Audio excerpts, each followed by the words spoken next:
Sa kabaan ng kalsada malapit sa Naga Katedral, namataan natin ang isang babaeng nakahiga at balot na balot ng kumot. At dinadaanan lang ito ng mga tao. Ito ay si Ate Maricel. Ito ang kalunos-lunos na kalagayan niya simula nang hindi niya na nakita ang kanyang nag-iisang anak. May pag-asa pa bang babalikan siya ng kanyang anak? Itong si Ate Maricel ay isang dating katulong at dinalaw natin at kinumusta natin ang sitwasyon niya. Ayan po, nadaanan ko po yung babae pong minsan nauwi po sa Baliti natutulog. So ayan, at dahil nga ay hindi makarating si Kalingap Tata, at ngayon ay si Sagap TV na muna po yung ating lingkod, mga Kalingap. So dito tayo sa part po ng Katedral, dito po sa may Naga Parochial School. Ayan. So si ate, nakita po natin natutulog po sa kalsada, oh. Ayan, oh, nakakumot. Dito lang po sa gilid ng daan. May daan-daanan po ng mga tao. Ayan, oh, tulog na tulog si ate. Oo naman po si ate. So mamaya lapitan po natin, kausapin natin. Subukan po natin na kausapin.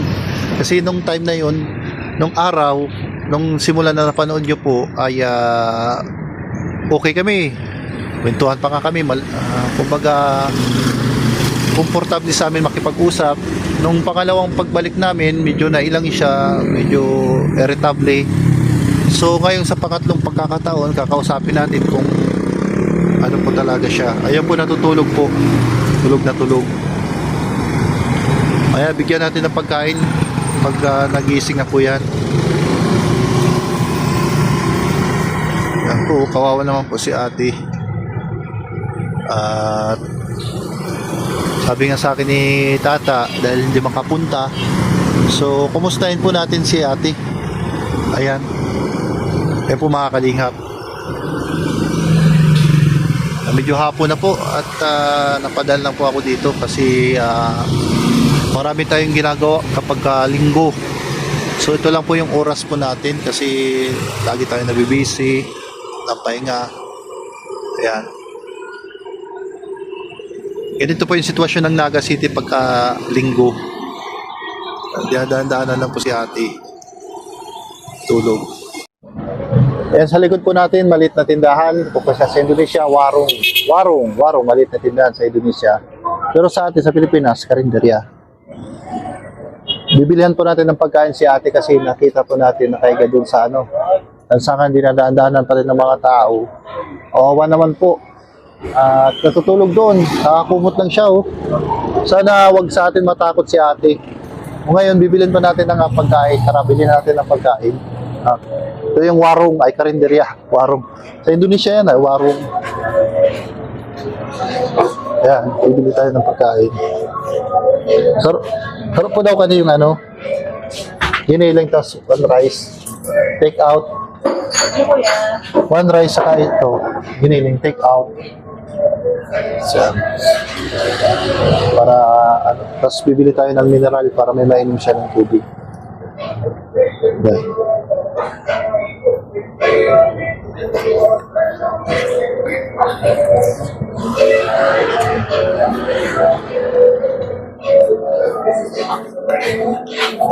Tapos sarang maluto, kanin. Tignan nyo po, mga Kalingap, may mga biskuit dito from Indonesia, Malkis. Yeah, from Indonesia. Tapos may po kamo, mineral salit. Mineral? Oo. Atin po. Hindi po, sarap po yan. 110 po kami, sir. 110.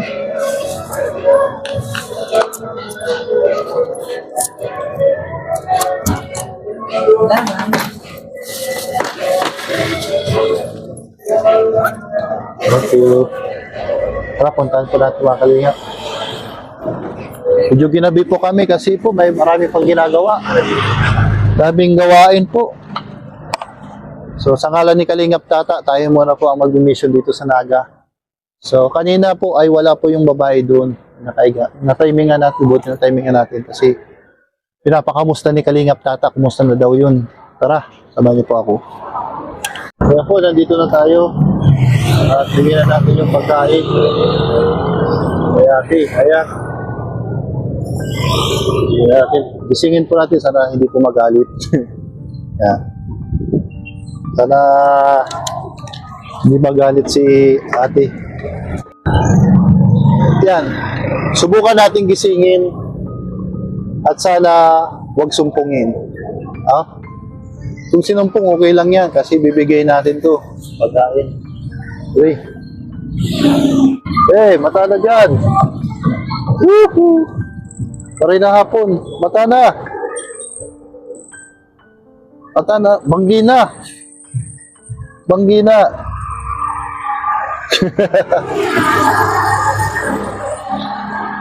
Banggi na. May pagkakanakong dara.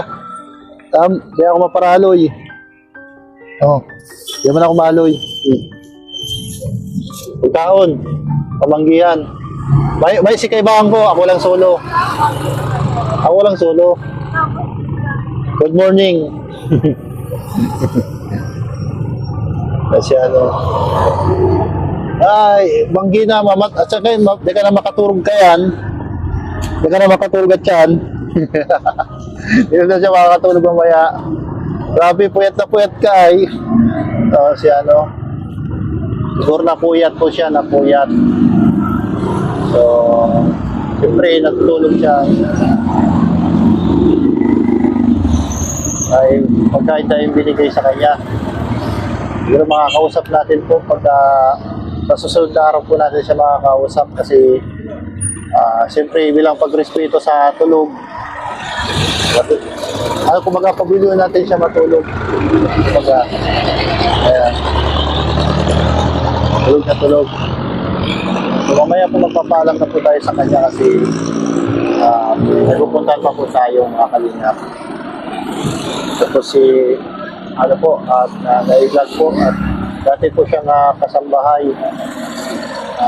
Ito, palaboy-laboy siya ngayon dito. Wala siyang matirahan, wala siyang tuluyan. Kaya ganito yung naging sitwasyon niya.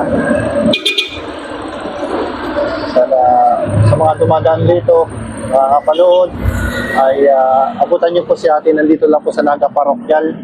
Dito siya na-stay. Ito po, malapit po sa simbahan. Makita niyo po siya, bigyan niyo po ng pagkain. Kahit po, basta may pangtawid po. May mga nagbibigay-bigay din. May mga soft drinks, may mga tubig. Siguro, magpapaalam lang tayo bago tayo umalis. Kasi, siyempre, bilang pagrespeto sa tao, natutulog. Gusto pa natutulog baka siya.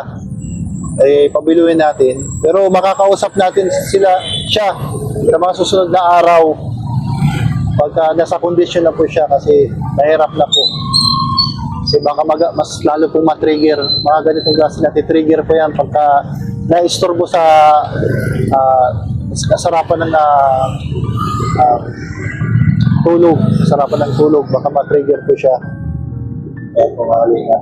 Gabing-gabi na nga kasi busy tayo.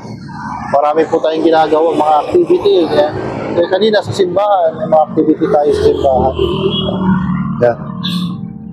So, magpapaalam na tayo mga Kalingap dito kay ate. At sa pagbalik po ni Kalingap Tata, babalikan po natin to si ate. Tapos, nakausap po ni Kalingap Tata yung tatay yung nakaraan. Siguro may malalim sigurong dahilan kaya nakaganito. Hindi natin alam yung buong istorya. Importante ay paalala natin sila. Okay, paalam na tayo. Maduwa na ako. Maduwa na, bye-bye. Aper. Yan. Uwi na. Tulog pa kasi. At binigyan na po natin ng pagkain si ate. Kasi naano po siya, buti na lang hindi siya tumakas o natakot. Kasi kahit ano pa man po yung tao, kailangan natin gawing kaibigan pantay na trato. Ganun lang po. Mahirap man o ano man po ang narating, may pinag-aralan sa wala, dapat hindi po natin walain po yung trato bilang, pantay na trato bilang tao. At ano po yan, kasi sa mata ng Diyos, pantay-pantay tayo, walang mayaman, walang mahirap. May pinag-aralan naman sa wala, tao pa rin yan. Kumbaga, yan po yung ano natin. So, balikan po natin sa susunod na araw. Sana kasama na natin si Kalingap Tata.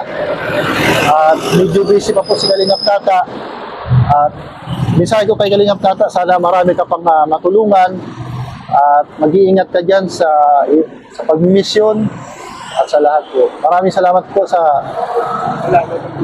pagsuporta kay Kuya Bal Santos Matubang, Ate Edna Vlogs, Kalingap Rab. Maraming salamat sa pagsuporta. At sa ngalan po ni Kalingap Tata, ako po si Sagap TV at representative at ambassador po ng Naga City. So shoutout po sa lahat po ng mga ambassador, kay Jay Morelo, kay Ate Rose, Tatay Papsi, saka si Usi. Yan, si Kalingap, si Usi. Yan. Tapos marami pa, hindi nakalimutan ko na yun. Maraming ambassador pa. Suportahan po natin lahat po ng mga ambassador po ng Team Kalingap. Sila po yung mga tumutulong sa iba't ibang mga lugar, gaya ng Sorsogon, Davao, Masbate, Quezon, lahat. Kasi po ang ambassador, it means nangangulugan is representative ng bawat lugar. Kung kami, ang ambassador ay representative din sa kada lugar. Gabing-gabi na po. Huwag po natin kalimutan na i-share po itong video at i-like, i-subscribe. Maraming salamat po. At siyempre, si Sagap TV po, uli. Magkita-kita tayo sa sunod na araw. Maraming salamat po. Babay po, paalam. Ayan po, alis na po tayo. Ayan. Ilang bar na lang yung motor natin, 2 bars na lang, mahal pa tayong gasolina. Yan, One Naga, One Music. Yan, sa Indonesia po yan, sa Banyuwangi. Shoutout po sa mga taga-Indonesia. Apakabarsin mo. Ayan, salamat malam. Ito po yung Naga City, lungsod ng Naga.